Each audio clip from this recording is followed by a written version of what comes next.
scolarisés. On est dans une situation d'analphabétisme. La personne ne sait pas former les lettres, ne fait pas le lien entre la forme de la lettre, le son, le sens. C'était déjà en France en 2013 la grande cause nationale, la lutte contre l'illettrisme, mais il reste beaucoup à faire. Selon l'INSEE, 1 400 000 personnes, 4% de la population seraient concernées, dont la moitié sont en situation d'emploi, sans parler des problèmes 10 ou de la fracture numérique. Alors la préfète des Vosges présidait une réunion mardi avec des entreprises et services publics au sein de la Maufrais Academy à Éloie, le centre de formation de ce grand groupe de transport routier. C'est un sujet pour moi d'importance et une dimension sociale, mais aussi une dimension économique importante. C'est des difficultés à la lecture, à l'écriture, au décompte, faire le calcul, mais aussi aux bases du numérique. Et donc, beaucoup plus de personnes concernées qu'on le croit quand on a ce périmètre. Il y a souvent des personnes qui ont honte, en fait, qui sont en difficulté. Et ce qu'il faut bien avoir en tête, c'est que c'est des salariés qui vont être beaucoup plus sujets aux accidents professionnels, qui vont aussi avoir du mal à évoluer parce qu'ils vont avoir du mal à se former.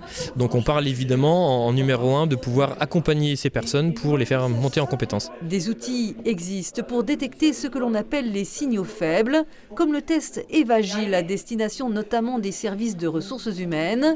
Un diagnostic expérimenté ce soir-là par les participants. Alors le test Evagile, on va poser quelques questions sur la structure de l'entreprise, sur la durée depuis lesquelles l'âge moyen des personnes, tout un ensemble de caractéristiques. On va pouvoir savoir s'il y a un risque d'avoir 50%, 70% ou 100% de risque d'avoir des personnes en situation d'illettrisme. Et là, on peut travailler. Il faut savoir que l'illettrisme en entreprise, ça coûte entre 3,5 et 6% de la masse salariale en perte.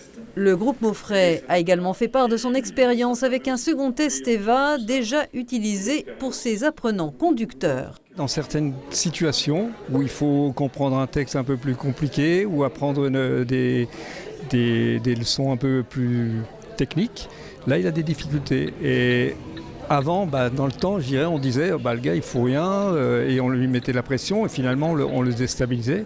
Alors que maintenant avec le test, ça nous permet de les détecter et de l'accompagner, de plus l'encadrer.